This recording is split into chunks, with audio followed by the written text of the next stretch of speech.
Mayor Bowser and team owner Josh Harris signing. Got to flip that around so we can see the signatures on there. Signing with the gold Sharpie, which should match nicely with that helmet. You got to expect that that helmet will be prominently on display somewhere in the new stadium when it is built. Now, they've talked a little bit about the stadium. We're going to learn more about it, obviously, in the coming days, weeks, and months. But at this point, the plan would be to play football in D.C. at the RFK site beginning in 2030. So still a few years away. And if you're thinking, well, the Commanders' lease at Northwest Stadium runs out in 2027. What happens in the meantime? The team can continue to play there beyond that 2027 lease expiration. So the plan for now would be, barring any changes, continue to play at Northwest Stadium in Landover until 2030, until the 2030 season. And at that point, hopefully a brand new stadium will be built on the grounds of the current RFK Stadium, where demolition has already started and will,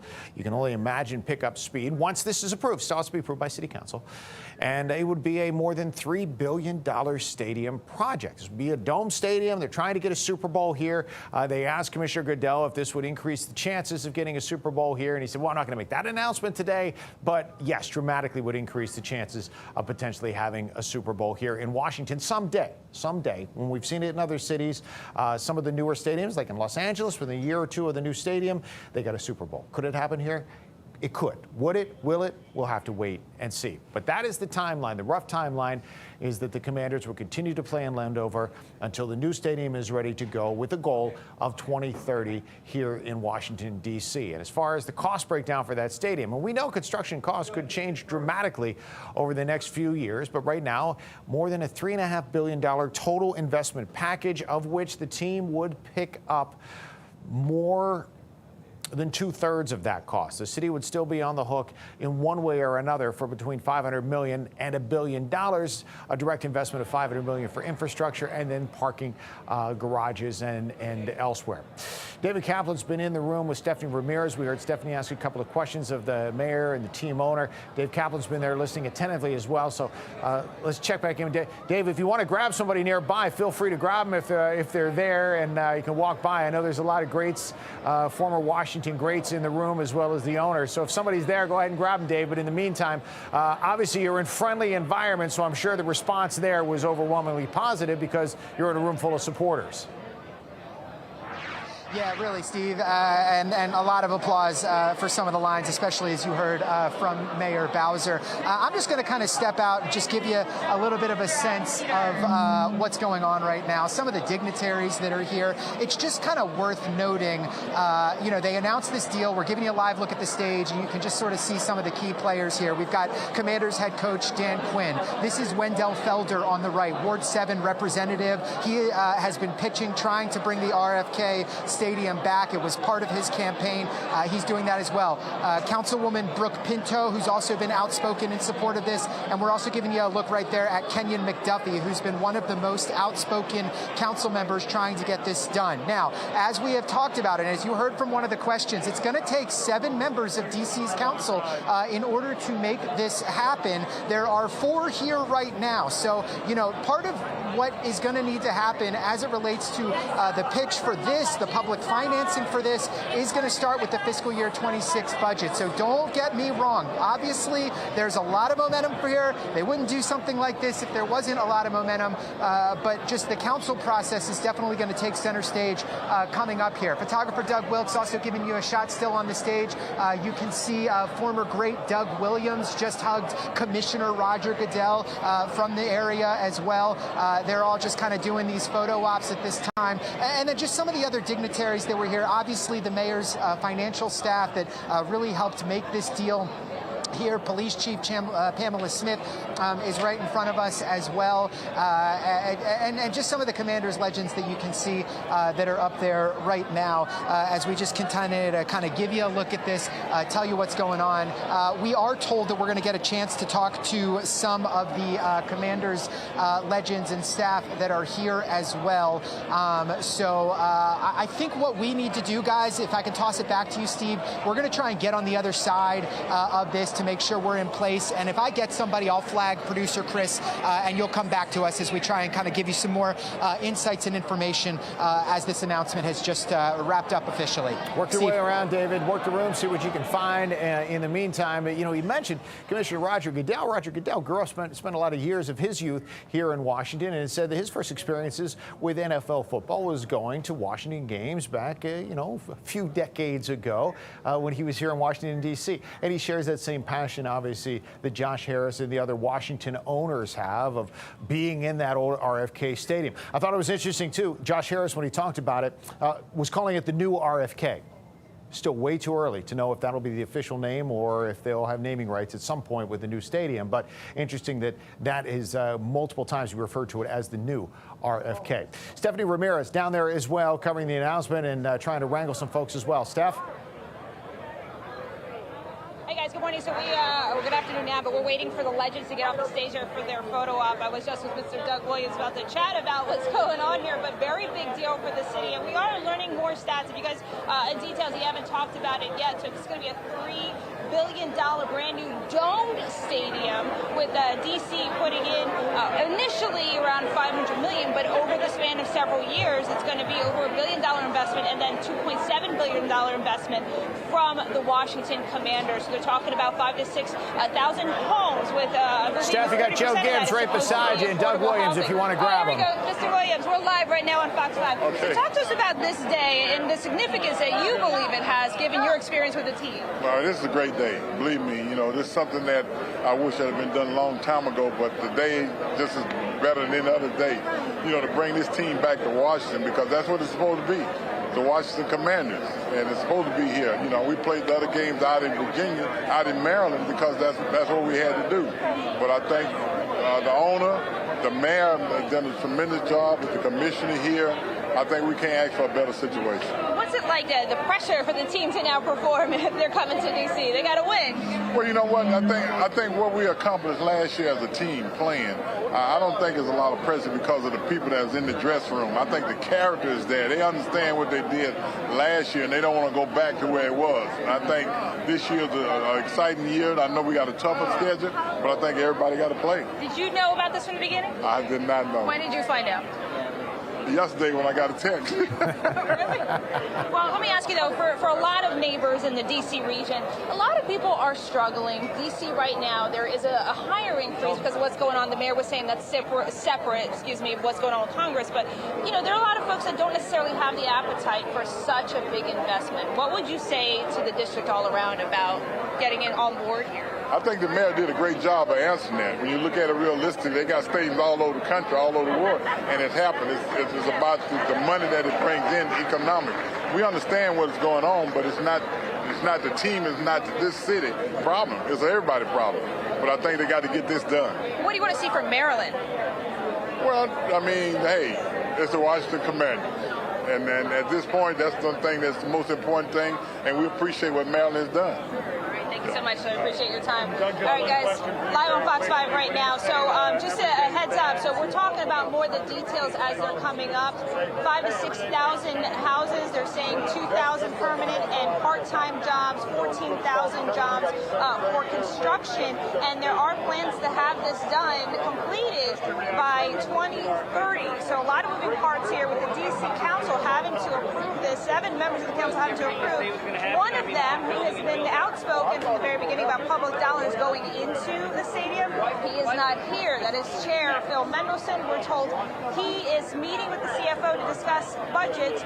You guys, we'll have more coming up, but we're going to circle around and see who we can talk to next.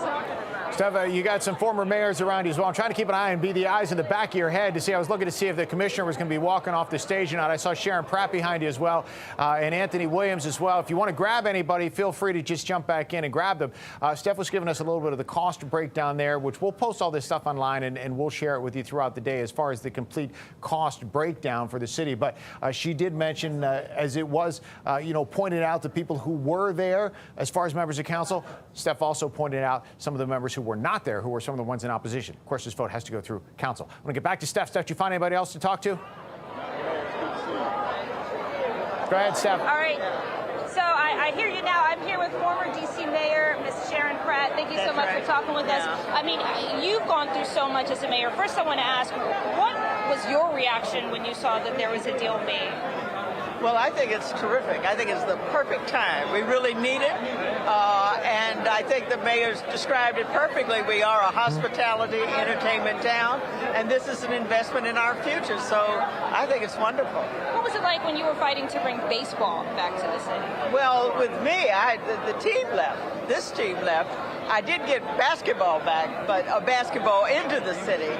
But the problem then was a problem now. We did not control RFK. It belongs to the Department of Interior. She smartly worked on it, got the federal government to agree to it, got Congress on board, no less. And so we were well positioned to have this happen. Plus, she has a good partner with Josh Harris. Now, there are also concerns. Well, we're going to continue the conversation with you off record. I'm going to send it back into you guys because I know you guys want to go to Dave, I believe, or I'll just send it into you for now. Yeah, Stephanie, you got team owner Mitchell Rails right behind you there, and it looks like the commissioner's about ready to get down the stage as well. So, Steph, we'll let you grab those guys. Want to get to Dave Kaplan right now. He's trying to catch up with the fastest man in football, Darryl Green. So you can't give him a head start, David, or he's going to get away from you. Yeah, I know. We're trying to get him here in just a second. Hopefully we can slide in here mid-conversation here. As you know, things are a little bit hectic and chaotic right now, but we're going to hop in just a second. Real quick before we do, just to give you a sense, city leadership is still up there. We are going to hop in right now. Really quick. Do you mind if we ask you? No. They need you. This is There. Can we? It's not football. Okay. We're just looking for a quick. Okay. So, can we get a quick reaction from you just about this announcement today? This is a great moment in history. It puts me, I think, in a different place because I moved here from Texas. I wasn't a part of its history.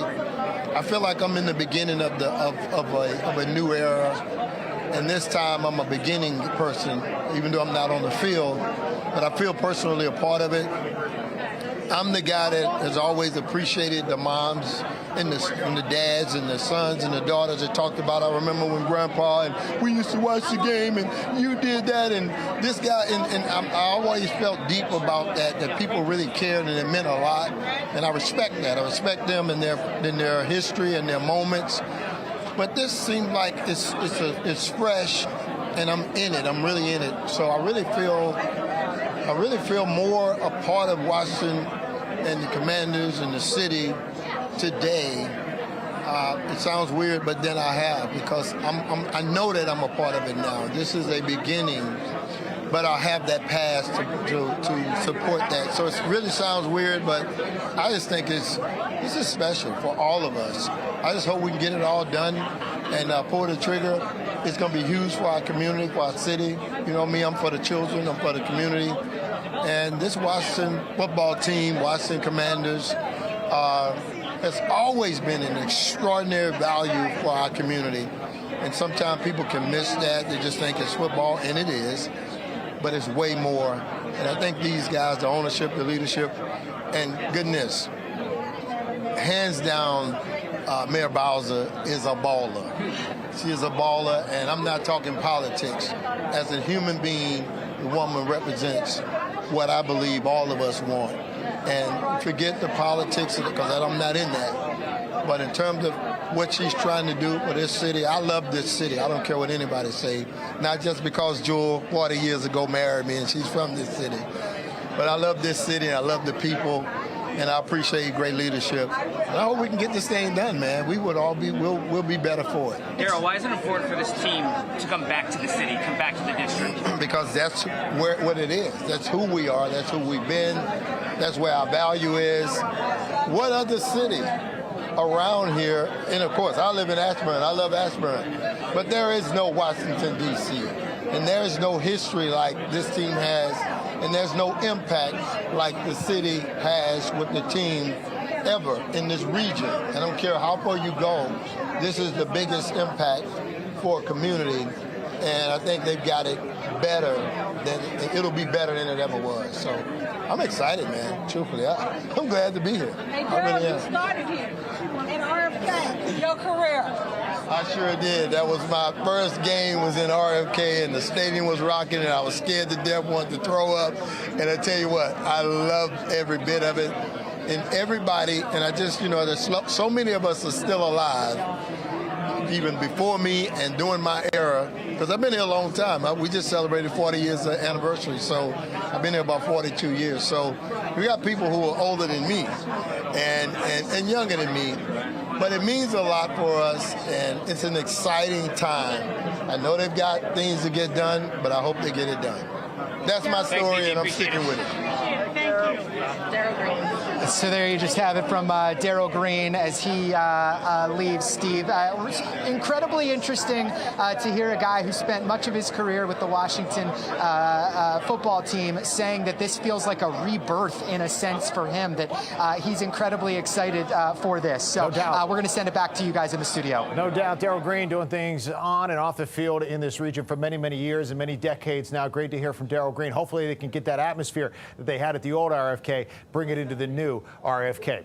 But there's always the question, right, as to the neighborhood, as to the development, as to the security. Stephanie Ramirez catching up with Police Chief Pamela Smith now to get a little bit more insight on that. Steph? Hey, good morning. Yeah, so Chief Pamela Smith here, and we have a whole bunch of DC Giants, you included, because you have a very big role here. Talk to me about your thoughts on this new project and what does it mean for your purposes, what you all do in the district? I think this is an amazing project. What's really important to me is the fact that we get to bring a home team back home. And also the extension of that is that we get to have opportunities for our kids, our young people, to have a complex where, like the mayor said, where our kids are traveling in and out of the area to compete in track and field and cheerleading. We can do it right here and continue to have different opportunities for our kids to become premier athletes here in the District of Columbia. Now, this is a brand new stadium complex, youth sportsplex, but we're also talking about 5,000 to 6,000 new houses, right? There's going to be security. Have you already started to look at, would that mean more police? What does that look like when there are a shortage of officers and the department is maintaining essentially on overtime? It's the same footprint that we have right now with respect to Audi Field, National Park, Monumental Sports. Whenever there's Care First Arena, whenever we know that there are sports activities going on, we ensure that we have the proper plans in place to ensure our citizens have a great opportunity for good sports entertainment. So with the bill that we're talking about, do you think that there may be a request that you'll put in to hire more officers? We can always hire more officers, but we can also bring in other law enforcement agencies for support as well, which is what some of the agencies do, police agencies do in different areas across the city, across the U.S. What questions did you bring to the table, have you raised to the boss when everybody was engaging in this project? I think for me, the most important aspect is just making sure that when it comes to how we are reimbursed for our police officers in that space, which is really big for us with regards to our budget, and I think there's a commitment in there for us to be able to do that. All right, thank you so much, Chief. Appreciate your time. Thank you. Guys, so you hear it now, and you can look around. There are a few folks here. Actually, there's a DC activist who is talking with another outlet, but we're going to weigh in right now. It'd be a good thing as long as it is a benefit package in it for the people. I do feel for the people who live in the area, but I know it's a way to make it work. And I also understand the need for tax revenues in D.C. Most people don't know that downtown funded a lot of the programs in our city. We lost a lot of, especially now with federal jobs leaving. So you have to be innovative on how you make it work. And I believe as long as the community is involved with the process, that this could be something great for our city. Ron, a little bit of that, I'm sorry. So guys, Ron Moten here, who is the creator here of Don't Mute, Go-Go, and the new Go-Go Museum in Southeast DC. Were you concerned at all about people being displaced? We heard from a lot of residents that they want to be ensured that they're not going to have to face higher tax property payments and be forced to move out because of it. Yeah, I think that's always a concern. I mean, I think that's a concern throughout D.C. I mean, we have businesses in Anacostia that always worry about being priced out, right?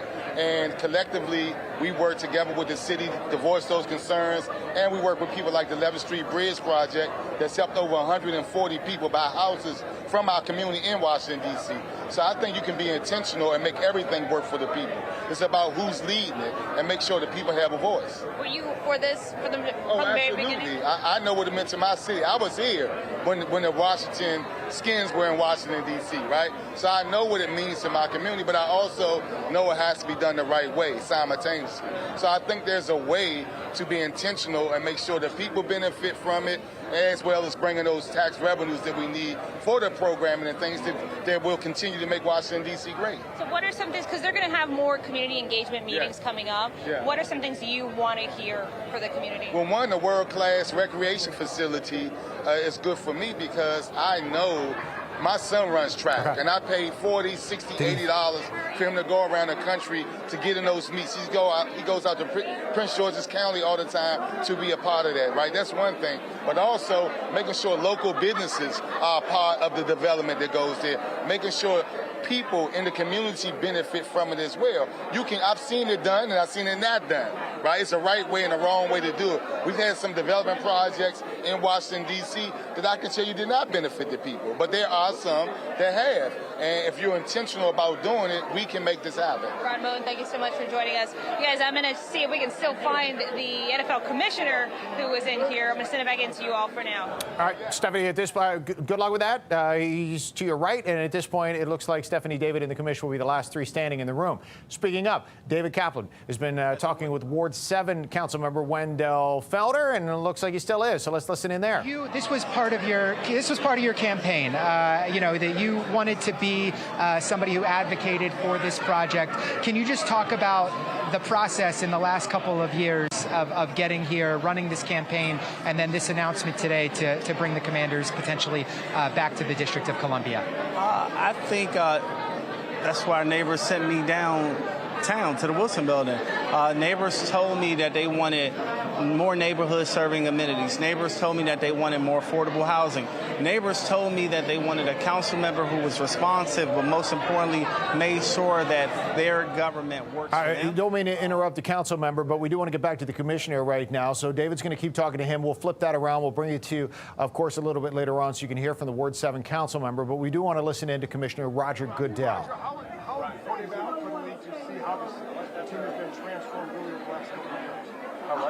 How important has it been to the league to see how this team has been transformed over the last couple of years? It's really, it's immeasurable in so many ways. You know, this market is obviously critical, and I think to be able to have a franchise that everybody here is proud of, it's gotten back on the football field in a positive way, and now to have a stadium that brings their team back into D.C., I think that's a big step, and something that's going to be great for the NFL too. Okay, thank you. Mr. Goodell, we appreciate it. Mr. Goodell, do you have any concerns? Do you have... All right, a little bit of a media scrum there. Stephanie's still trying to get one question in. Let's see if we can listen in. The Trump administration All right, apologies. I was keeping my eye on the big monitor over here to see if she had any luck there, but she did not. So we caught the tail end of Commissioner Roger Goodell there. We'll get back to Dave Kaplan. Obviously, a lot of folks are down there and still in the room. A lot of folks have been leaving as we continue, obviously, our coverage of the Washington Commanders returning to the Washington football franchise, at least returning back to Washington, D.C. to the RFK site. 100 acres plus that is ripe for development. They're not that far from the U.S. Capitol along the Anacostia. All right, let's go back to David. David's scouring the room, seeing if he can find anybody else that we can get a little commentary from. Dave, anybody left? Yeah, Metro GM Randy Clark is standing right next to me. He's doing another interview, so we are going to respect that here for the time being. But I know you just popped in on the Wendell Felder interview that we just talked about. You know, I kind of asked him before he took us live just kind of what his thought was of the fact that, you know, some of the legislators that were here are the ones who are going to have to sign off on this deal. You know, why are you here? You know, does it seem like you're already signing off on it? He stressed that he's still going to advocate for his community. He stressed as he ran on this the genuine excitement that he had. Mr. Clark, oh, sorry. David Kaplan with Fox 5 here. We are live right now. Wanted to get your feedback, your thoughts on this announcement today, especially given the amount that Metro, the improvements, the changes that Metro may see in the Stadium Armory area. Yeah, well, listen, it's obviously not our development deal, so we are here to support our partner, both DC and the Commanders, who are our partner on our current stadium. So we're excited. I mean, this is a massive investment in this region. Lots of jobs, lots of economic opportunity, lots of housing. All those things are good things. So what we're excited to do is talk to the district team, the Commanders, a little bit more about just the overall campus, phasing of their development. We have a station there right now that's clearly was there when the old stadium was there, so it's clearly can serve the stadium in some capacity. We want to analyze that a little bit. Remember, we have 3 subway lines, metro lines going through there, up to 8 car train sets. So we're just really excited that when this all comes together, that we're going to move tens of thousands of people to events on Metro. And I think, again, another example of uniting the region between Metro and the Commanders. It's interesting.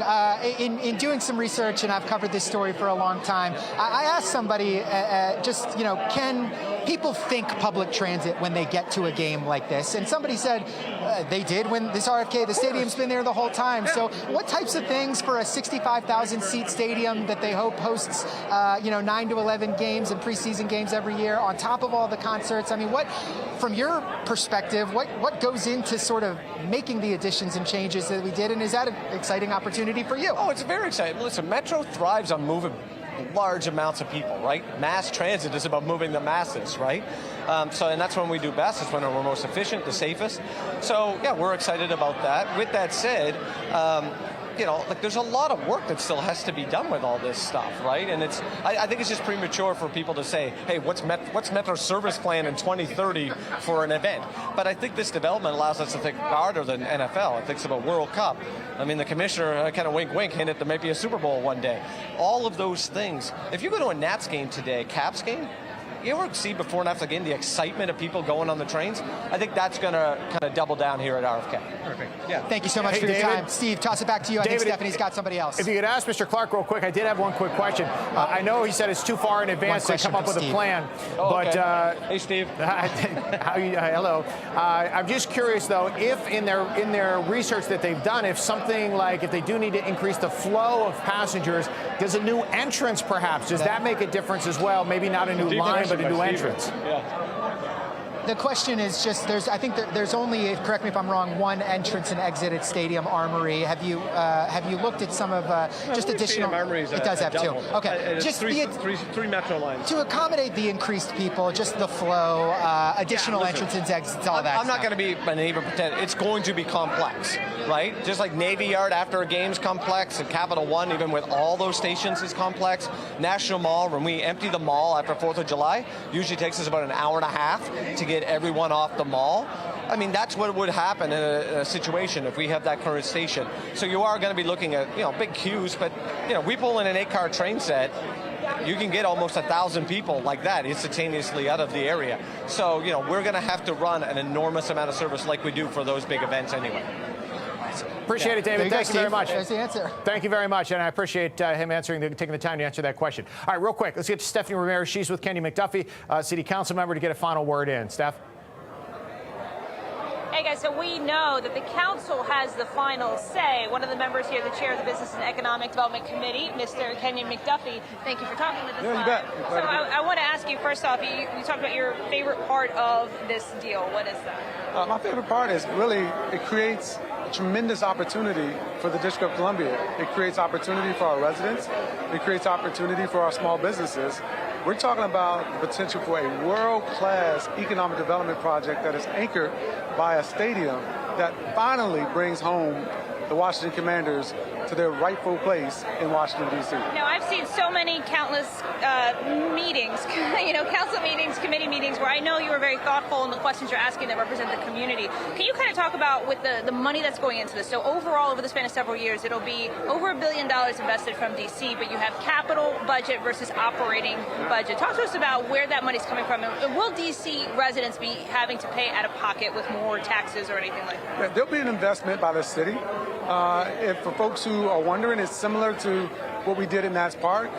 We made investments at Audi Field, and all you need to do is go down to either of those neighborhoods to see how the investments in those, both Nats Ballpark as well as Audi Field, have transformed areas of the District of Columbia in a way that is positive, in a way that residents can enjoy, going to restaurants, going to hotels, really seeing the world-class economic opportunity that exists when cities make smart investments, such as the one that is being proposed here at RFK. You've got 180 acres of opportunity to finally transform that, so we're excited about it. I want to quickly ask you, because I did ask the mayor this, but she didn't exactly answer. There's a whole community outside of the stadium project that's going to be built, and they are concerned about rising property taxes and being possibly pushed out of their neighborhood because they can't afford it anymore.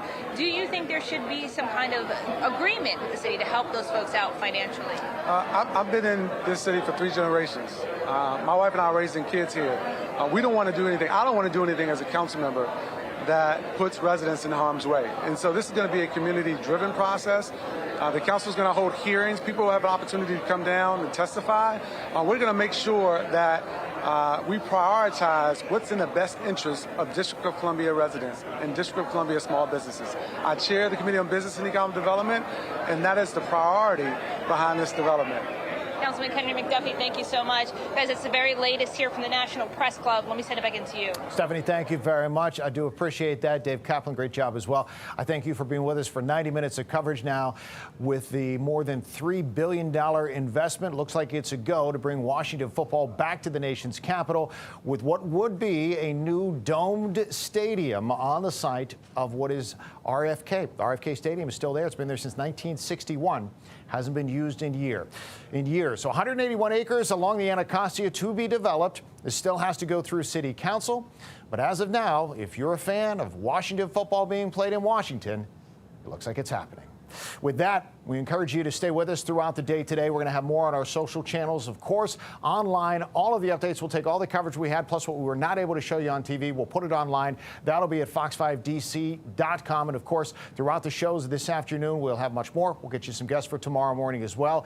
And we invite you to turn to Fox Local now. If you do not yet have Fox Local, scan the QR code you see on the screen right now. You can download it to your smartphone or your smart TV. And if you do it quickly, well, you can listen right now, because we're going to continue our coverage on Fox Local. Thanks for being with us, and to the Washington Commanders, as the mayor said, welcome home.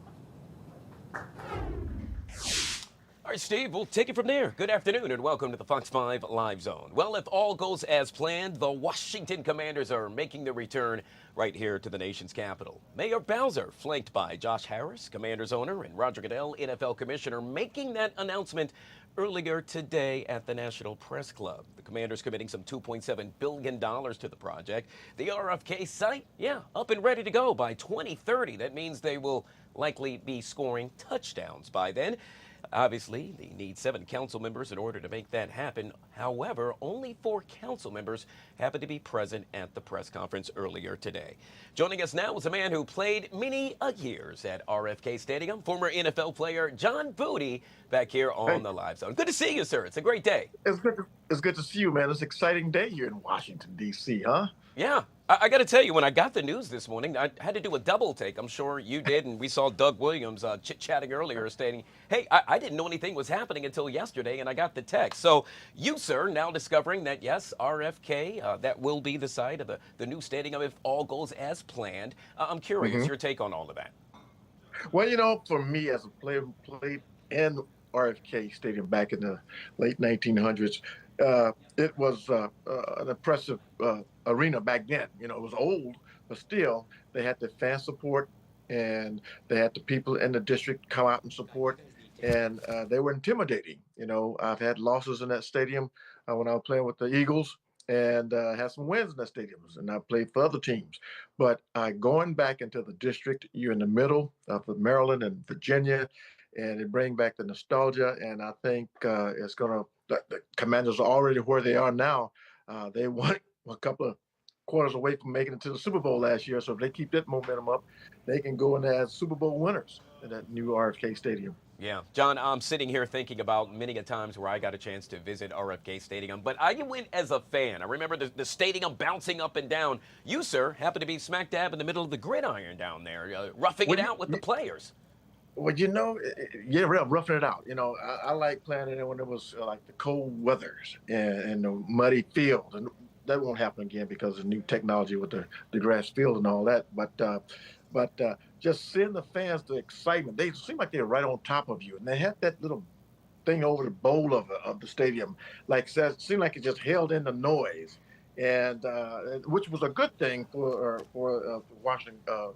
Commanders or Washington football team back then, because it was an intimidating factor because the fans are up on you and they can get there and talk that trash if they need to, respectfully, I guess, back in the day. And so just being on that gridiron, that battle out there on that field was really, really, really something. I think that momentum is going to bring them, that is going to come back, Yeah. John, I'm curious because we think of the Washington Redskins, we think of the Washington Commanders, and for years they have played in the state of Maryland. Obviously, you played for a team that happened to play against the Commanders or the Skins back then. What does it mean for the team to actually play where their namesake is? Well, that's the deal. It's always great to come home or get back home and where it all started, and you be back on those hallowed grounds, they call it, and when you play a team on an opposing team, come there like, hey man, they going back to Washington.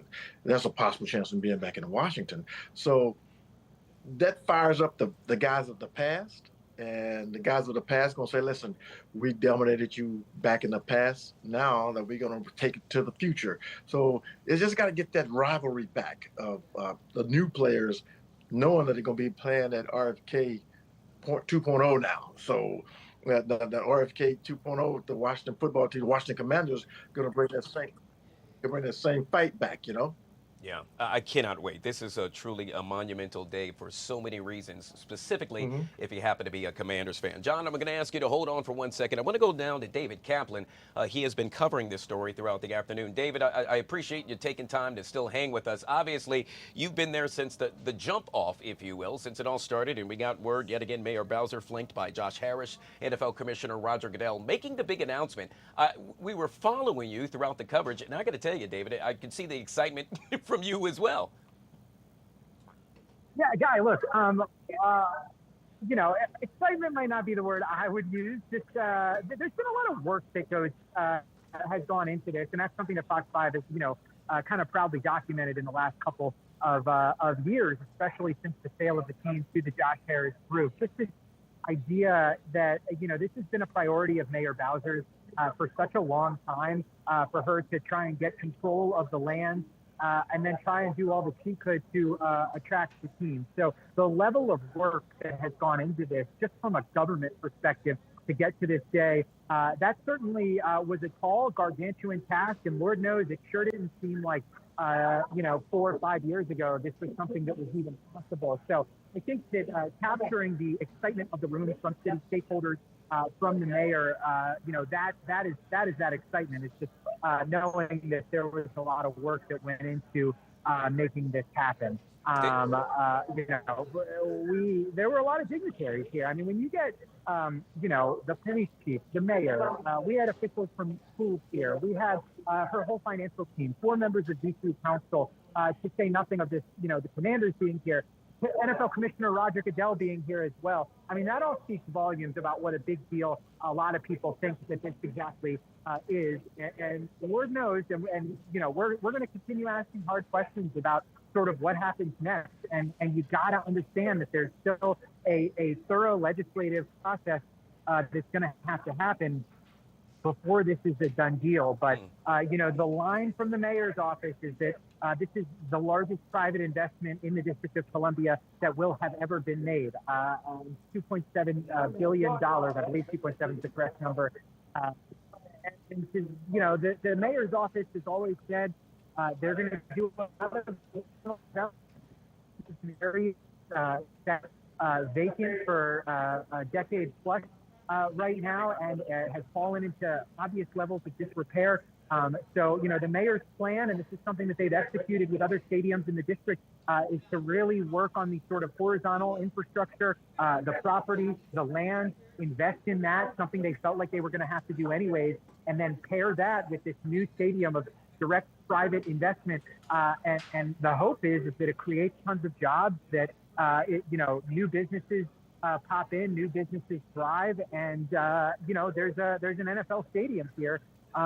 We just had a chance to hear particularly one of the most noteworthy people that we talked to was Darryl Green, just talking about how he felt this is like a rebirth in a sense. He's one of the legends of this football team, and he, you could just tell from hearing from him when we brought him to you live on Fox 5, really just kind of stressed the excitement, the joy that he feels right now. And the fact that this feels like it's kind of all starting anew. So, Guy, make no mistake about it. A lot of very happy people. And, this point right now is really where some of the rubber is going to meet the road in terms of making this work and selling this to a chunk of the population that is leery of public investments in stadiums like this, while the mayor's office seems, and the leaders that were here today seem pretty sure that this will be a good deal for the District of Columbia. Certainly time will tell, and as we learn more about the dollars and cents of this as it goes through the legislative process, we're going to see,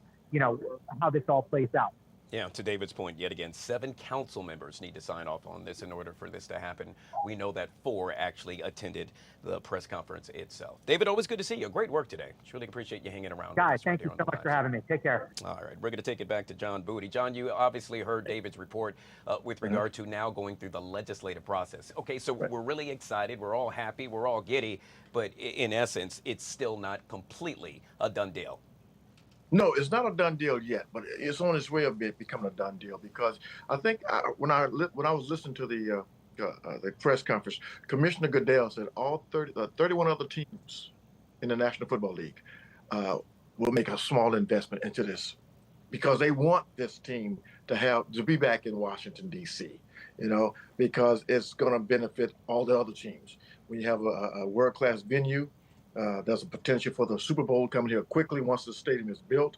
And the other teams are like, hey, we need to have all these world-class venues so we can get the fans to have the great experience that they deserve to watch a football team play the best they possibly can play, and have the rival teams come in there and have that scenario where it's going to be tough on them. So the commissioner said they're going to support this, and all the 31 other teams are going to support it as well. Yeah. John, you made mention of NFL fans, and we know that NFL fans love nothing more than attending a Super Bowl. With the stadium's return to the nation's capital, there's a high probability that, dear God, I can't believe I'm saying it, we could see a Super Bowl based right here in D.C. That you can, because the commissioner was asked this question. He said, I didn't come here to make that announcement, but it's dramatically went up tremendously of Washington Commanders getting the Super Bowl, the D.C., the district, the DMV getting the Super Bowl. And just imagine, and I've been around the people of the National Football League and what we do with me and Ken Harvey, and they talk about how it'd be a great experience to have the Super Bowl here in the nation's capital. Yeah. John, we'll end with this, and that is, yet again, we know you played for the Eagles, which happens to be one of the arch enemies of the Commanders. And so, but yet again, you're smiling from ear to ear. If you are just an NFL fan, this is amazing news to hear today. Hey, I'm a football fan. Now, I'm a little historian as well, because I've always admired the Washington Redskins from where I grew up, Washington back then, where I grew up in Texas. I love it. And, just experiencing playing inside RFK Stadium and seeing the fans' excitement and enthusiasm. I didn't get a chance to experience the tailgates because I was preparing to be on the football field, but I have watched games at RFK Stadium when I was retired, and I saw the last game it played at RFK Stadium when they played the Dallas Cowboys and beat the Dallas Cowboys. I saw these people throwing their seat cushions all over the place and running on the field at RFK Stadium. So I know the fans are excited, and they have a fan base here in Washington, D.C., and they're going to get back. They're coming back. They're getting back to where they were back in the day of those winning teams because of what the Washington Commanders did last year by playing in the NFC Championship game. John, I have a feeling you're going to get a chance to visit many of tailgates coming up on that RFK site in the near future. Yet again, John Booty, former NFL player and NFL analyst, joining us right here on the Live Zone. I truly appreciate your time, sir. Thank you, Guy. All right, so yet again, Mayor Bowser flanked with by Josh Harrison, Roger Goodell, NFL commissioner, saying if all goes as planned, hopefully by 2030. Wow, how cool is this? The Commanders returning to the nation's capital. We'll take a quick break, guys. We'll be right back.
All right, guys, back here on the Fox 5 Live Zone. Switching gears to politics, President Trump, well, his border czar, defended the administration's move to deport children who are U.S. citizens, saying that decision, in essence, was made by their undocumented parents who were being deported. This comes as the Trump administration prepares to mark the first 100 days of its second term this week. Joining us now to discuss this and so much more, Mr. Timothy Allen Simon, back here on the Live Zone. And shall I say he is perhaps one of the most patient men on the planet. Good to see you, sir. Good to see you as well, Guy. And congratulations on the Commanders' new stadium project. Sounds very exciting. Yeah, I knew you were a good guy. Thanks for the congratulations. We're all smiles right here in D.C. Not necessarily the case with regard to what's surrounding the borders are. Yet again, defending the administration's move to deport, well, let's say children who are U.S. citizens. He says this was made by their undocumented parents who were being deported. What say you about this, sir? This is a very complex and challenging policy issue, that being the anchor babies who were born here in this country and hence are naturalized citizens.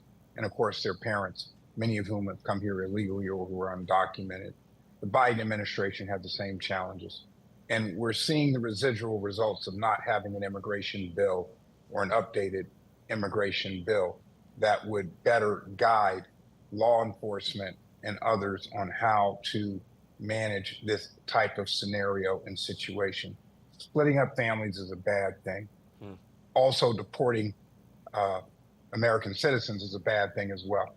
So I think it is, at some point, it'll take the courts or Congress to better lay out how to deal with this growing challenge of people that came into the country illegally, but then by way of our Constitution have had children that are legal residents of this country. Yeah, this is really interesting, and it's going to be interesting yet again to see how all of this is played out.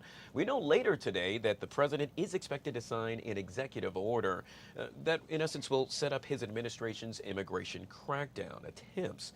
The order will direct the Department of Homeland Security and the Justice Department to provide a list of sanctuary cities not complying with federal immigration laws. How are they going to implement this, Timothy? Another challenging situation. I live in San Francisco, California, which is a sanctuary city. Once upon a time, sanctuary cities were primarily for those seeking asylum. At the time that San Francisco became a sanctuary city, there were many conflicts in Central America, Guatemala, Nicaragua, El Salvador, political and even civil wars that caused people to leave the country in fear of persecution. It's arguable today if that's the role that sanctuary cities play. Many immigrants come to this country for economic opportunity and even certain political freedoms. But does that warrant the local government having authority over the federal government? I think that will also be taken to the courts. I'm confident the ACLU and other organizations will challenge the administration's ability to defund cities that provide sanctuary protection, as well as the issue of how ICE officers can actually apprehend someone that has been provided sanctuary status by a local government. These are exciting times. They're also times that involve human lives and families, and it'll be interesting to see how the courts address it. Yeah, yet again, the president expected to sign not one, but several executive orders later this afternoon. Let's talk about polls, Timothy, because with regard to President Trump, that's a big deal. And American views of what the president has done so far has turned deeply negative. According to a new poll, Trump has a 41% approval rating, now the lowest for any newly elected president in 7 decades. Your thoughts on this? I think the real impact will be on the upcoming midterm elections, particularly for those in Congress or in districts that could have been won by Kamala Harris and prior to that Joe Biden, or in purple regions, particularly those that have a high number of independent voters. That's the lowest rating at this time of a presidency in the past 7 presidents. That's a long time. But I don't think there's any real damage to the administration because constitutionally, President Trump is not running again. He's lame duck, but there's also talk of him finding some kind of loophole to possibly run in 2028. But I think who will be watching this very closely is Congress, because in order for the president to maintain this majority under Speaker Johnson that is allowing him to expand the executive powers without the full advise and consent of the Congress will be up for grabs under this scenario. Yeah, it's going to be interesting to see if he touches on the current poll numbers yet again when he is in the Oval Office signing executive orders later this afternoon. Let's take it overseas. In this case, I want to make reference to Trump questioning whether Russian leader Vladimir Putin really wants a peace deal shortly after meeting with Ukrainian counterpart Zelensky in the heart of the Vatican minutes before the start of the funeral of the Pope Francis on Saturday. Now, we know that Russia has announced a unilateral 3-day ceasefire in Ukraine. At least that stands as of this very moment. Are we going to get a peace deal here? I don't think I see one, Guy, in the near future. I think eventually we'll have to because people are becoming very tired of this war. The challenge will be the sovereign status of Ukraine and the recent proposal that Ukraine not be allowed to enter NATO. Under NATO, they would be protected by the NATO nations in the event of an invasion or hegemony shown by Russia. Simultaneously, you have a Vladimir Putin and much of the Russian population that do want to expand into what was once upon a time the Soviet Union. That concerns NATO and the European nations as well, particularly the border states. So I think there's a pressing need to achieve peace. It's estimated 1 million people over the past 4 years have died. However, that peace may come at the price of Ukraine yielding the territories that have been won by Russia in this conflict. That's a tough one for Zelensky to swallow. I can see Crimea. It's been under Washington control since 2014. Remember the red line that President Barack Obama drew. But the other territories were recently accessed, and the question becomes, who's next? Sure. If Russia is allowed to maintain those territories. Yeah, gosh, I got to tell you, I think for the most part, we can all say we want peace within that region. We'll bring it back here to the States, and that is Elon Musk's Department of Government Efficiency. Well, it's been Trump's battering ram during his first 100 days. The question is, are we going to continue to see that throughout the next several hundred? It'll be interesting to see a number of town halls. In fact, certain Republican members going back to Congress, which typically has the purse strings that Doge has taken without coming before Congress. I think, and then as we know, Tesla stock or profits have dropped 71%, hence Elon Musk. And I will also disclose that once upon a time, I represented Mr. Musk in his solar company, Solar City, which is now Tesla. But he is now stating that he'll only give 2 days a week to Doge efforts. I think his shareholders in the market are not happy with what is resulting at Tesla, which could affect his other companies. The Doge savings so far have been de minimis. And I think what many people do not like is the demonization of federal workers, many of whom receive much less than they would in the private sector because of their commitment to public service. Both sides of the aisle have wanted a reduction in waste. The administration has added fraud and waste, but I think in the long run, there are many families that have federal workers in their families. And I think that will also hurt the Republicans in the next election cycle of Congress. Yeah, yet again, we know that Republicans return to Congress this week to resume work on a massive policy package advancing Trump's agenda. Mr. Timothy Allen Simon, always good to see you. Yet again, thank you so much for being patient, sir. Thank you for having me. You bet. All right, guys, we'll take a quick break and we'll be right back.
All right, guys, back here on the Fox 5 Live Zone. So when you think of a second chance, what comes to mind?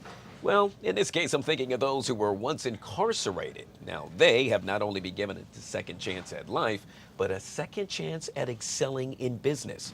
It's dubbed Talented Beyond Barriers, a business exchange on second chance hiring. It's a free event, and it all gets underway, as you can see, right there on your TV screen tomorrow, beginning at 2 p.m. Joining us to tell us all about it is Misty Thomas, Executive Director of the Council for Court Excellence, one of the lead partners with Council Member Brooke Pinto, who could speak to the importance of why this is, such an amazing thing. Misty, good to see you, and thank you so much for being patient. Thank you for having me. All right, so tomorrow's the big day. Obviously, we're talking about Talented Beyond Barriers, the business exchange, if you will, on second chance hiring. I got to be honest with you, I did not know that April happened to be Second Chance Month. So yet again, it's amazing that we're going out with a bang, if you will. That's right. We are so excited to be hosting a coalition of business leaders, employers, DC government officials, including the Attorney General, Secretary of Labor, Councilmember Brooke Pinto, and Robert White, all joining with those of us, second chance employers like our organization, to be practical, talk about tips and tools so that those employers in the DMV who may be curious, open-minded, interested in opening their hiring practices can be really equipped and ready to go tomorrow with the tools and practices that make it successful. Misty, correct me if I'm wrong, but so many times we see that returning citizens are overlooked. It happens more and more as we continue the process of looking to actually put them perhaps in a place of employment. Why do you think that is? Well, there's been a long history of biases and presumptions about what it means to be someone with a criminal record. But in the DC area, more than 1 in 7 people had some touch with the justice system, whether that's an arrest or a conviction of something, ranging from a small crime to what. But unfortunately, in employment, sometimes that's been a checkbox, and it's a first quick barrier. Now, DC's had good laws on the books for a while, but we have more work to do to change practices and comfort for people to understand that these are some of your best employees. The data shows that people that are returning citizens or justice involved have higher retention rates, higher employer satisfaction rates, and really come to work ready to go. They're excited for that chance. And I'm a second chance employer. I know that we can show these folks that they can succeed in all types of roles. Yeah, a lot of folks excited. They're going to be excited tomorrow when they show up at the True Reform Building, yet again, 1200 U Street, Northwest, Washington, D.C. What am I going to be surrounded by, Misty, when I walk through the doors? What am I going to see? You are going to see some amazing DC business leaders speaking and teaching about their path to getting to second chance hiring, their successes with their employees. You're going to see one-on-one coaching sessions for those who are new to the issue but want to learn more with a business that's been doing that work. You're going to see business leaders talking about business and government leaders talking about their efforts to make the law match the values of the district and be more inclusive for second chance hiring. So they're going to hear from folks. We're going to get to network. We're going to have a drink. We're going to get to know one another. And it's going to be a really vibrant space with returning citizen leaders in our community out there showing why they're some of the best candidates around. One of the best parts, by the way, it happens to be free. I absolutely love that. We see that you have to register online. Is there a website you'd like to share with us so folks can go about to do just that? That's right. The easiest way is to do a quick Google search for Second Chance Hiring Alliance, and that'll be the first thing that pops up. It's SCHA-DC.org. But you can find us at Second Chance Hiring Alliance online, and the first thing that pops up on that site is a registration link. We would love to see you there. Join all of us who believe in second chances and successful reentry in this community. Good stuff, Misty. Keep up the great work. Yet again, Misty Thomas, Executive Director of the Council for Court Excellence. Thank you so much for coming on the show. Thank you so much. You're welcome. All right, guys, we'll take a quick break and we'll be right back.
All right, guys, back here on the Fox 5 Live Zone. Well, as the world awaits the conclave that will select a new pope, one photographer is gaining attention for a photo he took that was seen worldwide during the Pope's one and only visit to the U.S.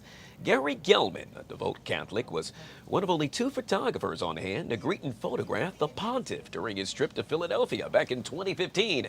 Gary now joins us to talk about that once-in-a-lifetime assignment.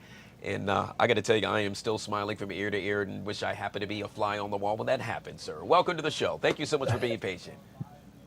Good morning, Guy. Thank you so much for having me. It was truly an honor to cover that event. And now with the events that happened over the last week, quite saddened to know that man that I looked straight in the eye, being a few feet away, has now passed on, and our Catholic Church needs to find a new leader. But it was a wonderful Saturday morning in September 2015 where I was chosen by the World Meeting of Families to be the photographer to cover this wonderful event that had the governor of Pennsylvania, the mayor of Philadelphia, and so many other dignitaries, including the CEO of NBC, which was a big sponsor of the event. But in reference to that, I had the opportunity to be so close and to capture all the great things that happened that day. Some of the photos you're looking at now are inclusive in that.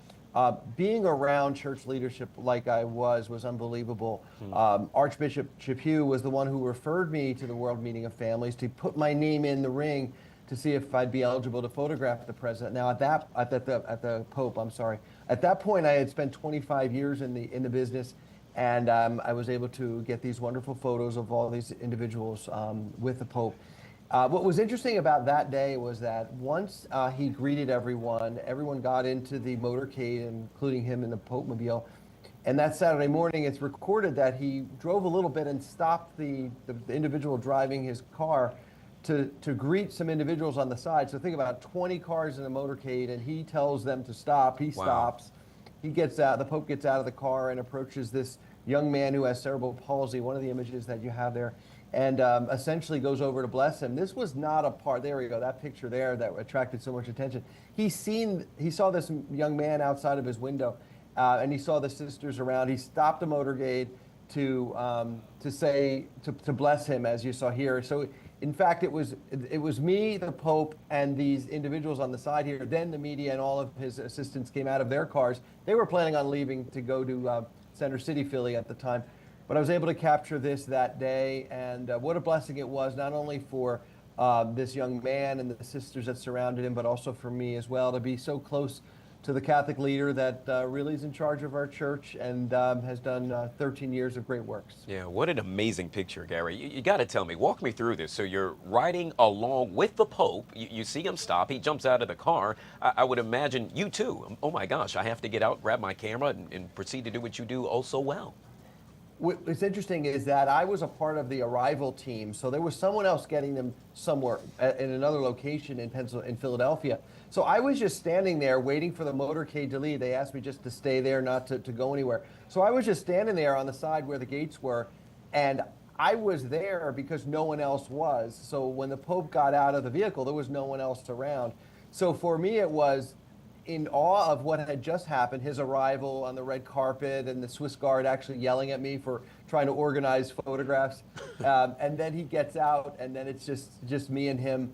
We looked into each other's eyes. I could have shook his hand or kissed his ring, but I chose not to. In the job that I had was to capture the event. I wasn't going to be a part of the event. So with that, we were able to capture that. And then the Pope went on.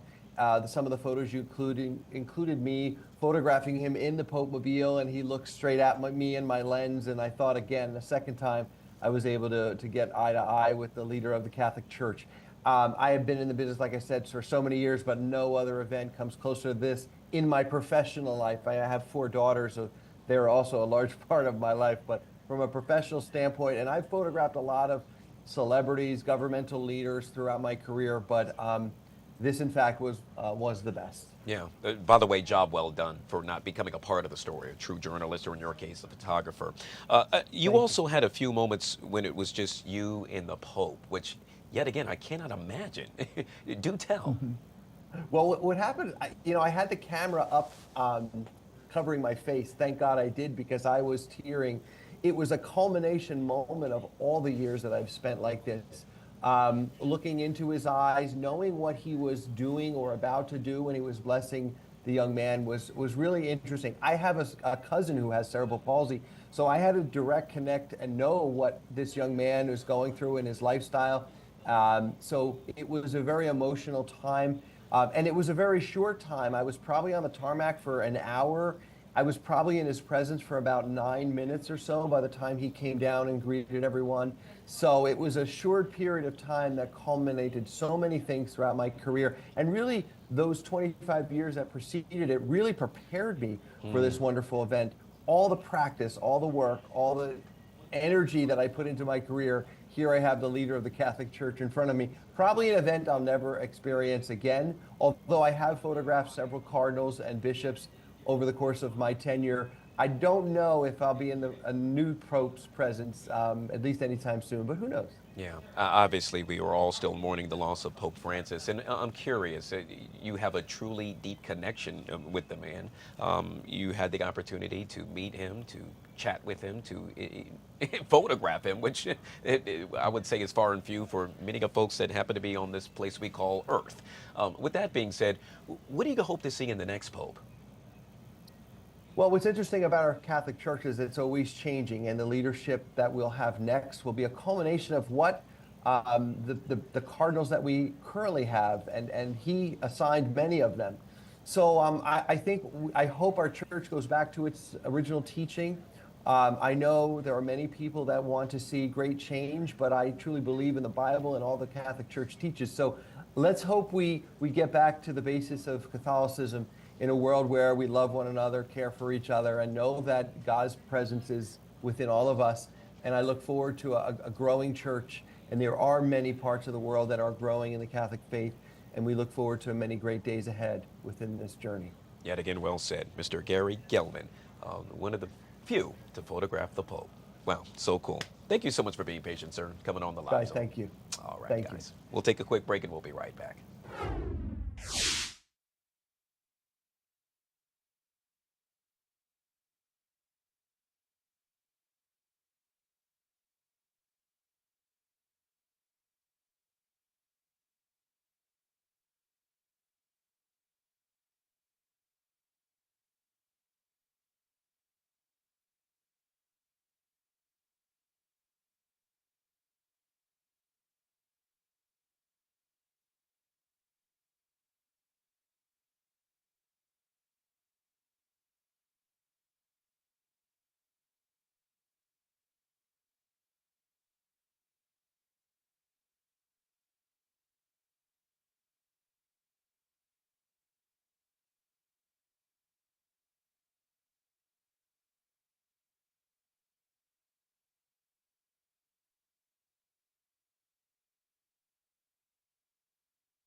All right, guys, back here on the Fox 5 Live Zone. So in Woodbridge over the weekend, the 6th annual Tunnel to Towers 5K took place.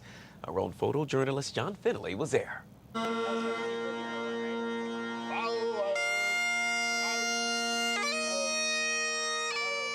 This race is from Tunnel to Towers, and it's founded from firefighter from New York, Stephen Siller, who perished in the towers on 9/11. Steven Siller, he actually wound up running through the tunnel, which is what kind of inspired the entire race. And came through Brooklyn, came out right into Lower Manhattan. And this whole organization now is inspired by that dedication to service.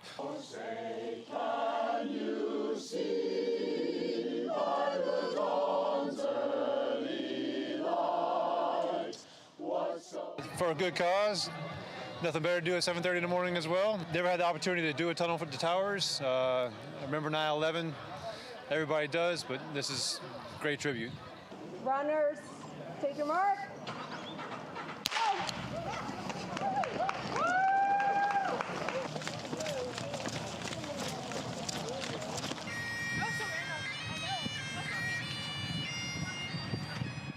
Just insane to hear about, like the bravery of the people just climbing up the towers, and especially knowing that it's almost just insane to climb up all 100 and so stories and try saving someone. I was thinking, at least if I'm running it, I might as well dress up fully, and if those people can climb up 101 stories and try saving someone, I can run a 5K in this. That's great. Anytime you can get out and support, people who first responders and people who went forward, it's just a good cause, and I'm glad to be a part of it. How cool is that? Giving back in a major way. By the way, Woodbridge happens to be my hometown. Truly proud of what they've been able to do. All right, guys, we'll take a quick break. On the flip side of that break, it's the top story of the day, at least right here in the DMV. If all goes as planned, the Washington Commanders are returning to D.C. We'll chat about that and so much more next, right here on the Live Zone.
All right, guys, back here on the Fox 5 Live Zone. So if you haven't heard, let me be the first to tell you. If all goes as planned, the Washington Commanders could return right here to the nation's capital, Washington, D.C. to be exact.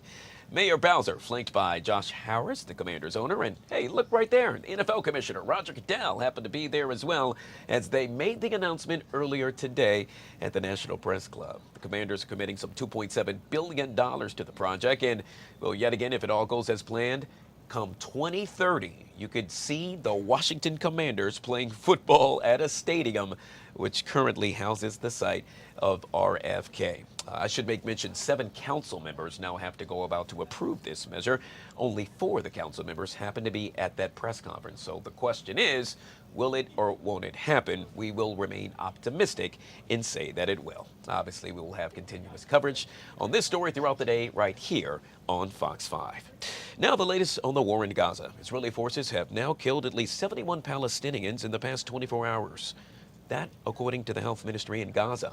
A Palestinian envoy accuses Israel of using humanitarian aid as a weapon of war during International Court of Justice hearings, as Gaza yet again face mass starvation due to an Israeli blockade. Joining us now to discuss this and so much more is Ruth Wasserman-Lande, back here on the Live Zone. Always good to see you, Ruth. It's been a while. Very good to see you as well. All right, so let's jump into this. We'll start with the disturbing numbers surrounding the amount of people killed in the past 24 hours. Yet again, Ruth, this is a war that is far from over. Absolutely. The war is far from over, and the reason is very, very simple. Very tragic and very simple. The Hamas terrorist organization is holding captive the entire civilian population of Gaza, the Palestinian population of Gaza, as well as 59 of our hostages. All they need to do, once again, is to release those hostages, to disarm, and the war will be instantly over. There is no interest for the Israeli state to take over the Gaza Strip, but rather to make sure that the Israeli civilians in the southern part of the country are safe and that our hostages are safely back home. Ruth, I want to touch on what you heard me make mention in my open, that it happens to be the Palestinian envoy now accusing Israel of using humanitarian aid as, quote, a weapon of war. Your response to that? First of all, the Palestinian numbers have proved themselves to be incorrect time and time again.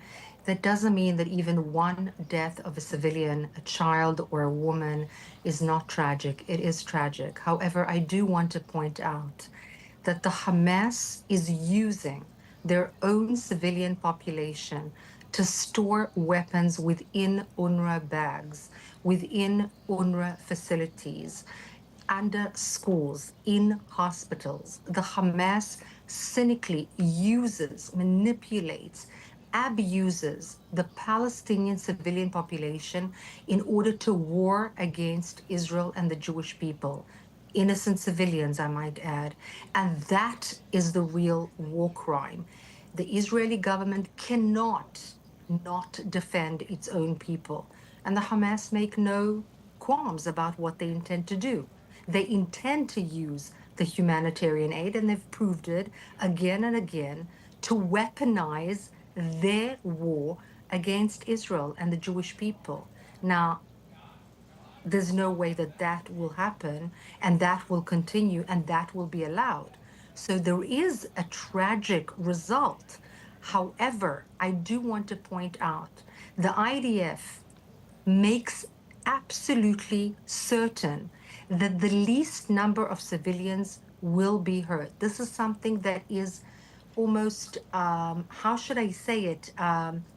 People in the IDF are being brainwashed with this concept. This is something that is inherent in the education of our soldiers, not to hurt civilians as much as is humanly possible. And there's been proof that the least number of civilians in urban warfare has been found on the ground. But again, there is a tragedy in and inherently in the situation, and I point a very critical finger at the Hamas. Yeah, yet again, it's just so troubling. Ruth, I want to move on to several reports that U.S. forces have bombed a detention center holding African migrants, killing at least 68 people and wounding 47 others. Any word of that? I have absolutely no idea and no information with which to help you to analyze the situation at the moment. However, the entire situation is very, very fragile. Again, the the weapons held in the hands of the Hamas, the possibilities, the opportunity that this organization currently has is civilian population. It has really very little else, including the hostages held, the Jewish Israeli hostages held by them. So this is what they will make use of. Regarding the specific question, the bombing of the installation, I have no more information at this particular moment, unfortunately. All right. Well, Ruth, will end with this, and that is yet again the message that can be said in order to go about to bring this war to an end. You touched on it earlier, and that is releasing the remaining hostages. Yes. It boils down to it being that simple. Absolutely. It sounds almost too simple, doesn't it? Black and white, as if this whole situation can be stopped. But there was no war. There was no ill intention on October 6, 2023. And then the horrific massacre and attack took place on October 7th, and the kidnapping of 250 of our people. 250, including old people, women, and children. There are really no words to describe the situation. There are 59 remaining hostages. I would say the last asset, if you will, held by the Hamas organization. And by no international law, by no humanitarian standard, is it at all legitimate for them to continue to hold them. All they need to do is release those hostages. Yet again, something we hope will happen sometime in the near future. We've been speaking with Ruth Wasserman-Lande. Always good to see you, Ruth. Thank you so much for taking time out to join us on the show. Likewise. All right, guys. We'll take a quick break and we'll be right back.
All right, guys, back here on the Fox 5 Live Zone. So when it comes to being an American, what goes along with that? How about being an entrepreneur? It's in our DNA. From the gold rush to the Industrial Revolution to the internet age, intense periods of innovation have really molded our economy.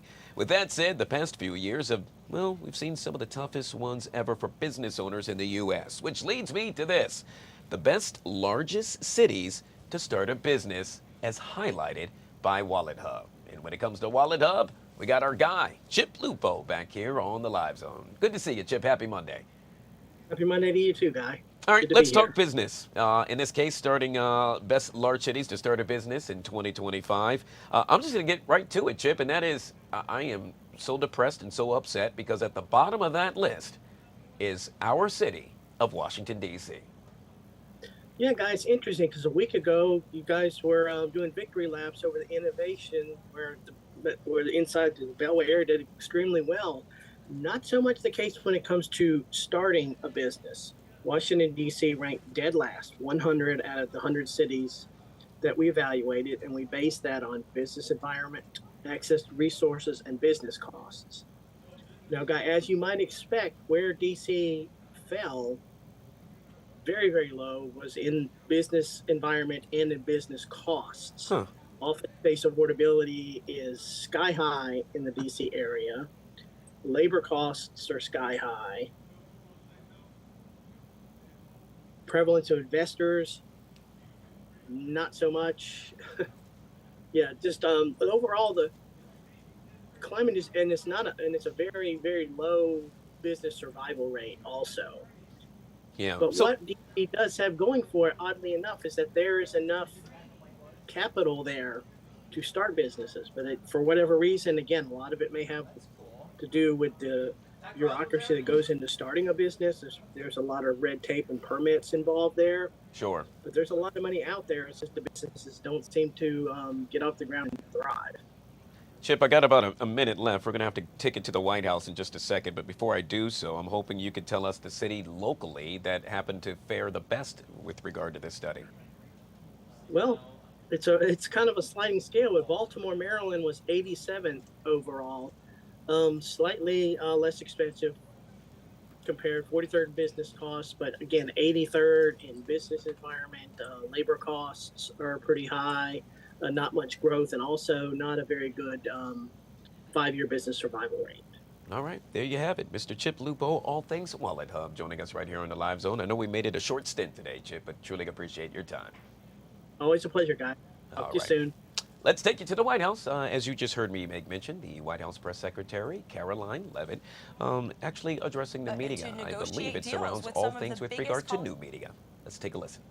Don't want to come to the negotiating table to apologize for the federal laws they have broken, to apologize for allowing Jewish American students on our nation's campuses to be unlawfully bullied and harassed, then there's going to be consequences for that illegal behavior. Same thing with men in women's sports. The president signed a very strong executive order making it the policy of the United States federal government that there are only 2 sexes, male and female, and we are not going to tolerate biological men competing in sports or impeding in private spaces for women like myself or you. And we've seen states defy this federal order. You've seen the state of Maine, unfortunately, because of their liberal governor, who nobody in that state disagrees with, I will add, being from New England, I can attest to that. People are incredibly fed up with her trying to oppose this common sense message. You've seen young women who have had to go on television to plead with their governor, please stop letting men play against me in sports. We shouldn't live in a country where that even has to happen. The president deeply understands that. That's why he signed that EO. And when Maine decided not to follow it, the Department of Justice sued them. So anyone who disobeys federal law will be either prosecuted, sued, or say goodbye to your federal funding. Sure. How about to the back in the red tie? Hi. One of my main questions is, when will the border wall be completed? Because it's been talked about for a very long time, and a lot of people want to know when can we expect that to be done? Sure. I don't have an official timeline for you, but certainly it's a priority of the administration. The president has talked about this for years, right? It was his signature campaign promise dating back to 2016. People laughed at him when he originally brought this idea up, but now the whole world recognizes a border wall is effective. It's a necessary means to secure your nation's territorial borders. Democrats like to have borders outside of their homes, or walls outside of their homes, for a reason, because they know it repels invaders. And that's why the president wants to do that at the southern border. There has been more than 85 miles built just since January 20th. It's obviously the goal of this administration to build as much border wall as we possibly can. And we need Congress's help to do that. We need more federal funding. The president's working closely with Speaker Johnson and Senate Majority Leader Thune to pass a solid reconciliation package that not only provides more funding for our ICE agents and Border Patrol agents on the ground, but to continue construction of that border wall as well. Sure, go ahead. Madam Leavitt, congratulations on this endeavour to bring in new media, and can I start by thanking you for including the British, and I'm deeply proud to be the only British representative here. I hope future events you might include more. Thank you. I've got two questions, if I may be so bold, regarding my little old country across the pond. First and foremost, it's regarding trade deals. So your Vice President Barnes, has said, no free speech, no deal. The British Business Secretary, whose name is Jonathan Reynolds, has said that in the trade talks with the Commerce Department, the US Commerce Department, there has been no material, that free speech has been not a material factor in negotiations. So my first question is it the case that free speech is no longer part of negotiations? And my second question, if I may, is in Britain, we have had over a quarter of a million people issued non-crime hate incidents. As we speak, there are people in prison for quite literally reposting memes. We have extensive prison sentences and for tweets, social media posts, and general free speech issues. Would the Trump administration consider political asylum for British citizens in such a situation? Well, to your latter question, it's a very good one. I have not heard that proposed to the president, nor have I spoken to him about that idea, but I certainly can and talk to our national security team and see if it's something the administration would entertain. Yes, please. To your first question about free speech in the United Kingdom, the vice president has been incredibly outspoken about this for good reason. And the president has spoken about this as well directly with your prime minister when he was here for a visit to the White House. So it remains a critical endeavor of ours to show the Brits and your country, which we love and admire, about the First Amendment and the importance of free speech in a sovereign nation.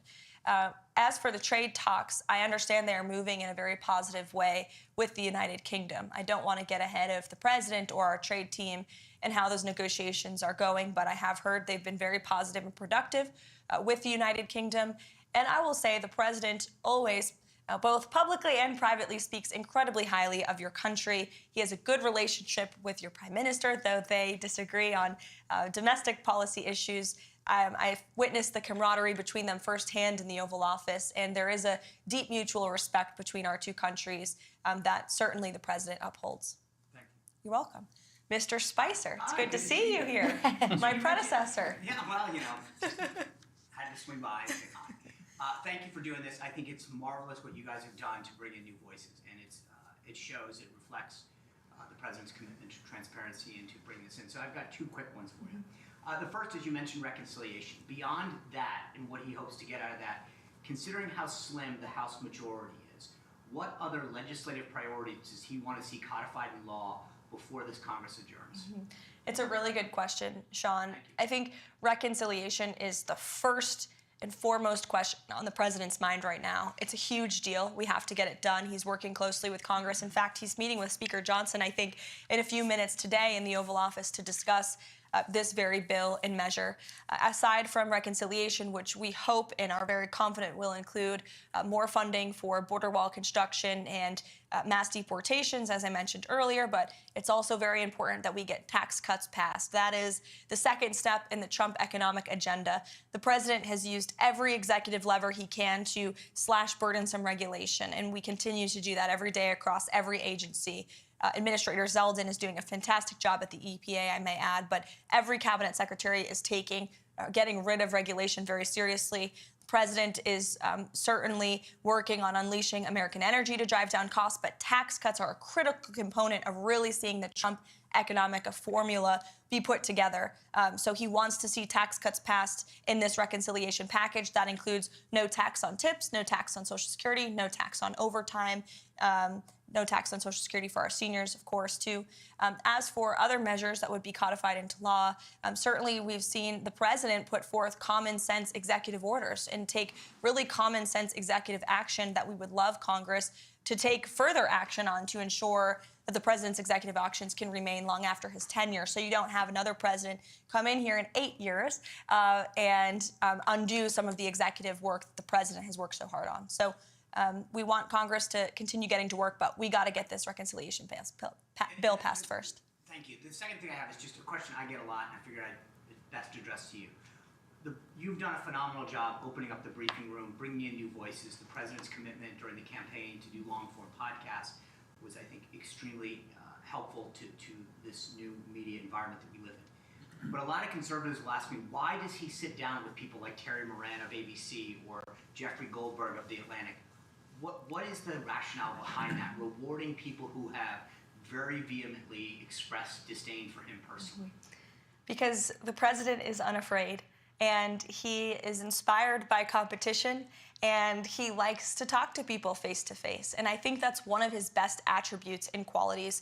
We live in an incredibly divisive country, unfortunately, that has been really the result and consequence, frankly, of the fake news and the hoaxes and lies they have driven at this president for the better part of the last decade now. But the fact that we still have a president who has been a victim of these hoaxes, these lies, these smears by so many legacy media outlets and reporters, yet he's still willing to sit down with them, look them in the eye, look them face to face, and take them to task and share the truth with them and his perspective, I think is what the American people deserve in a president.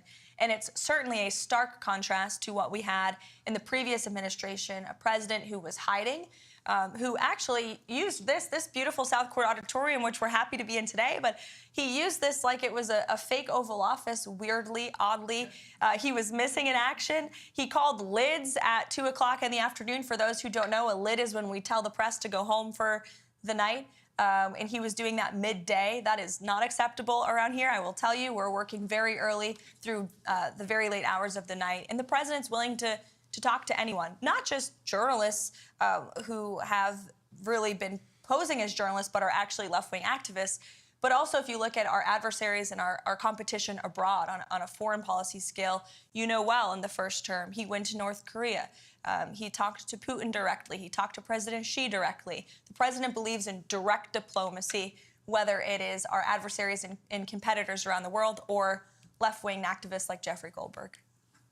Sure, Emily. First of all, thank you for having us today. It's a pleasure to be here. You mentioned, obviously, it's no secret, America has been Israel's strongest friend, greatest ally. Unfortunately, as you know, Idan Alexander is still being held in Gaza. He's both an American and an Israeli citizen. Last we heard, allegedly, Hamas has lost all communication with him. And I was wondering if there's been any update in terms of getting Idan home. Sure. First of all, the reports last week were from Hamas media, and so we always take that, of course, with a grain of salt. We do our own verification on those reports. I talked to the National Security Council about Idan Alexander last week, as this is obviously a priority for the administration, and all I can tell you is that I can assure you that the Special Envoy Witkoff, Adam Bowler, who's been leading some of our hostage negotiations, Mike Waltz, the entire national security team, finding him and bringing him home is a priority for this administration, and they continue to work very hard on that every day. Thank you. You're welcome. Chad. First of all, thank you for the hospitality, always open and welcome, and thank you for the access. And I'll say to you again, for everyone, what I said to you a few weeks ago when we were here. I said it's so refreshing to have a press secretary after the last few years who's both intelligent and articulate. So thank you for that. I think that a lot of people would be curious to know if we have any details of what the private conversation between Volodymyr Zelensky and the president was there at the Vatican. I imagine that we don't know at this stage of the game, but more specifically, back to the border issue, the DOJ stated on Friday that they were floating the idea of potentially subpoenaing journalists to get access to whistleblowers. We know the last administration did not treat whistleblowers very well. There's numerous ones who, although still employed by the FBI or the DHS, have not received back pay and they've been employed but they're not reinstated. So I'm wondering, does this administration have, do they believe that we should reinstate the whistleblower, like Agents Garrett or O'Boyle or Friend or, Stevenson with DHS, who blew the whistle on the child trafficking involving the cartels under Joe Biden? He too is yet to be brought back. Do we have a position on that? Sure. Well, for each individual agency, the secretaries of those agencies obviously have deference over who they hire, who they fire, who they promote. I can tell you certainly the president commends anyone who steps out and speaks the truth, especially against the malpractice that we saw over the last 4 years under the previous administration. I could speak to the two cases at the Treasury Department. The two whistleblowers there who blew the whistle on the Hunter Biden tax fraud case have been promoted by Secretary Bessent. So certainly we commend anyone who has the courage to step up and speak the truth. And as for those who unfortunately try to leak, especially classified information, to the legacy media to put our troops in harm's way, our law enforcement officials at harm's way.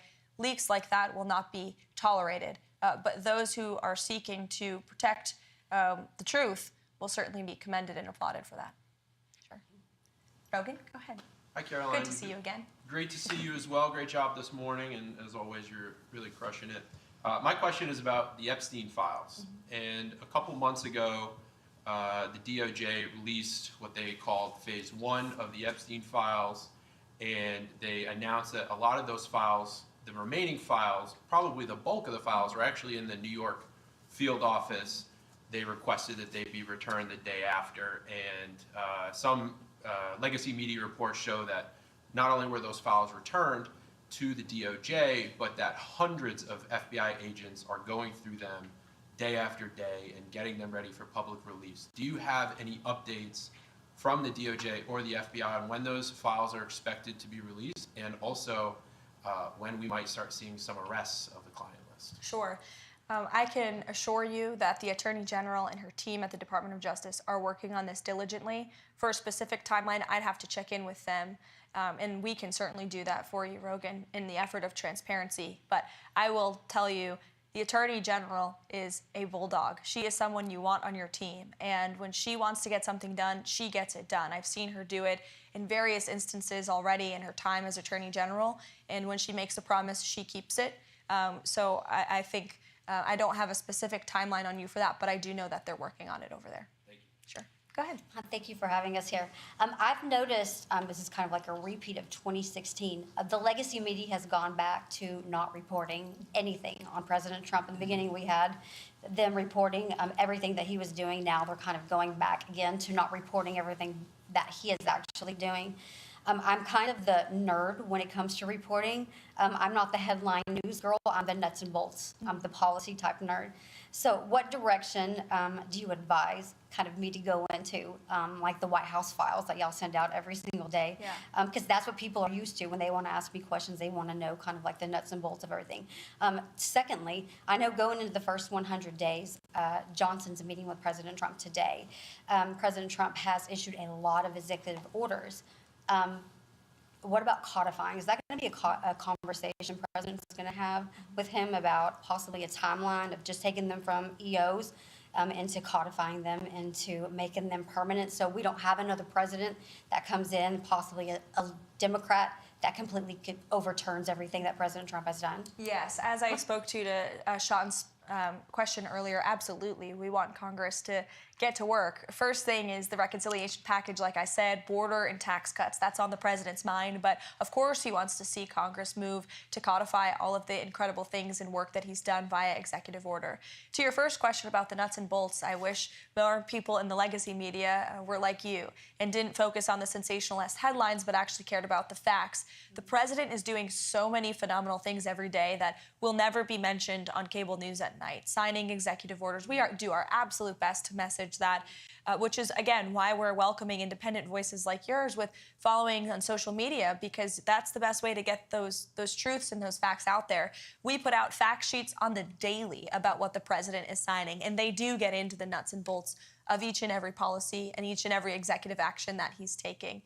He's signing 3 phenomenal executive orders today. I will share a preview with those with you on those. One of them is an executive order focused on sanctuary cities. It will direct the Attorney General, Pam Bondi, to provide a list of sanctuary cities back to the administration. We will review those. If those sanctuary cities are breaking federal law, well, then the Office of Management and Budget is going to look at their federal spending. Again, if you're defying federal law, you are threatening your own federal spending by doing that. There is another executive order the president will sign tonight. We can provide the fact sheet for you on ensuring law and order and ensuring that federal law enforcement and local law enforcement can work together and communicate more easily. And then the third executive order, which actually speaks to the heart of your question earlier about the Uber drivers, will be a order directing the Department of Transportation to include English literacy tests for our truckers. This is a big problem in the trucking community that, unless you're in that community, you might not know.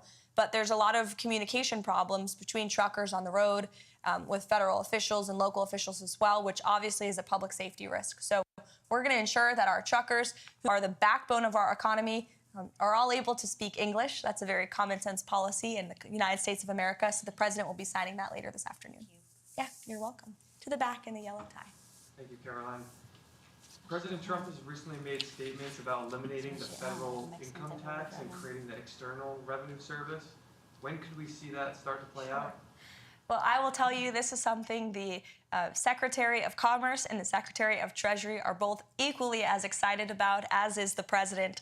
And, you know, there's many reasons for the tariffs the president has implemented and the trade deals that he is currently negotiating. Number one, we need to shore up our critical supply chains here at home. Number two, we need to increase our revenue here in the United States. We are running trillions of dollars of deficits. Our country will cripple if we continue down this path. And so how great it would be for the external revenue to completely replace the Internal Revenue Service. So I know the administration is focused on the External Revenue Service, getting that up and running. And as you know, Customs and Border Protection is charged with bringing in the money from tariffs every day. And they are bringing in billions and billions of dollars per day with the current tariff rates and where they are at. So we will continue with that effort. I think I went around the room. Oh, no, one more in the back. All good. So we know President Trump has been a champion for the 2A ever since he got into office, both times. My question is, do we see anything, is there any ongoing efforts for national reciprocity so we can carry in all 50 beautiful states?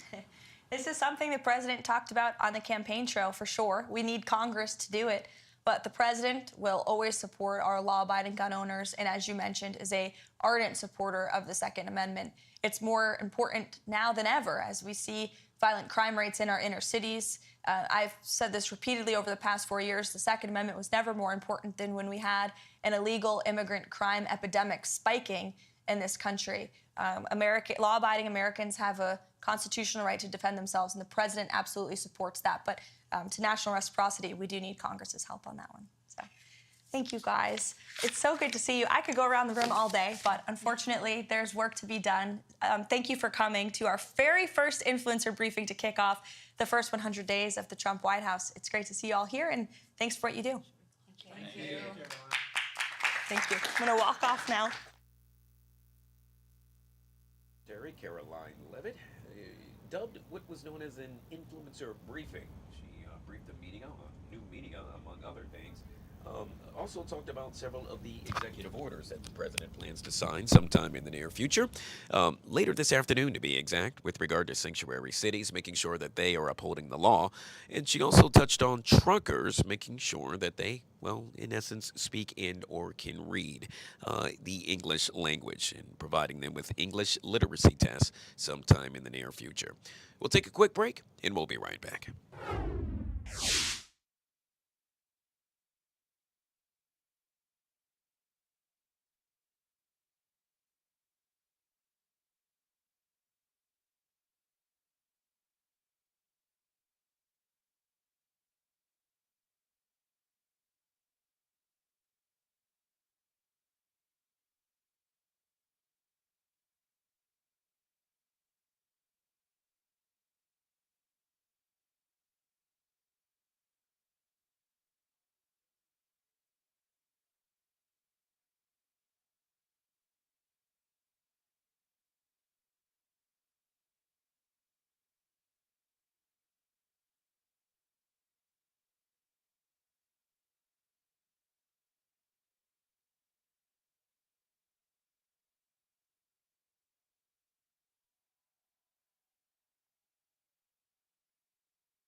Live Zone. Yet again, we are celebrating all things Commanders today. If you happen to be a Commanders fan, why? Because it's almost a done deal. And what I'm making reference to is the Commanders coming back to the nation's capital. On your screen, you see Mayor Bowser surrounded by, well, Josh Harris, the primary owner, I should say, of the Commanders, and NFL Commissioner Roger Goodell making the announcement earlier today. Here's a replay of that announcement. Promise made. So I want to start by saying, welcome home. Let's give our Commanders a big Washington, D.C. welcome.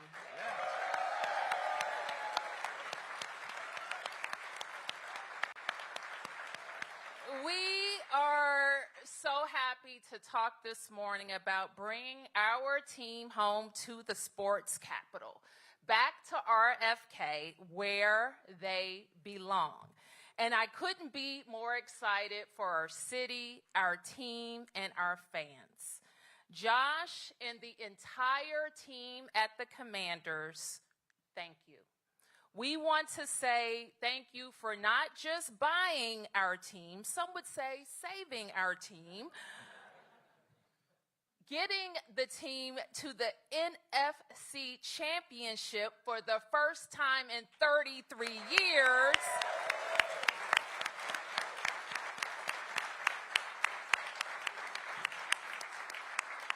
But we want to thank you for making a transformational investment in Ward 7,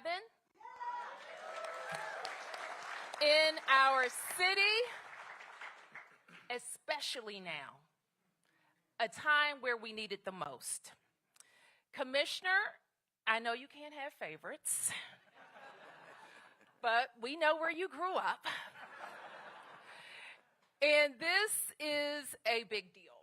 I've been working on this for the 10 years that I've been mayor. And now we have the right partner at the right time. And Josh is someone who cares more than just about this franchise.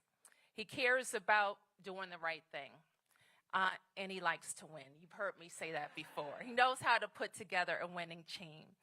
And throughout this process, it's been a cooperative one. We were joined in our goals to advance a deal that we could be proud of, a development that would serve the city for generations to come, and support the best professional sports franchise in the world. So when Josh talks about this, he very elegantly says that he wants to provide and do for the city and give the city what it deserves. And I agree. And I'd go a step further and say that right now, as our economy is shifting, it's something our city really needs, because we need growth and we need jobs. We have 180 acres of opportunity on the banks of the Anacostia River. And and I have to pause to acknowledge our Congresswoman and Congressman James Comer of Kentucky, who advanced a bipartisan effort to deliver that land to D.C. Thank you, Congresswoman Norton.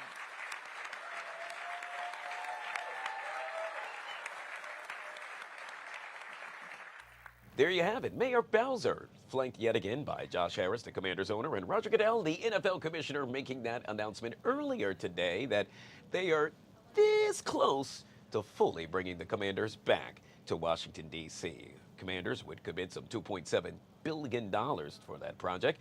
The RFK site, well, it'd be ready by the year 2030. It's right around the corner, believe it or not. This now has to go through several legislative measures, including 7 council members, in essence, have to pass this. I should make mention that only 4 happened to be at the press conference earlier today. Following that press conference, we got a chance to have our own David Kaplan and Stephanie Ramirez there, and, well, they spoke with Darrell Green and several other legislators that happened to be there as well that said, you know what, if all goes as planned, soon and very soon, the Commanders will yet again be playing right here in D.C. That just about does it for us, guys. I want to say thank you so much for watching this afternoon. On behalf of my producer, Emmy, I'm Guy Lambert. The Take coming up next, right here on Fox 5.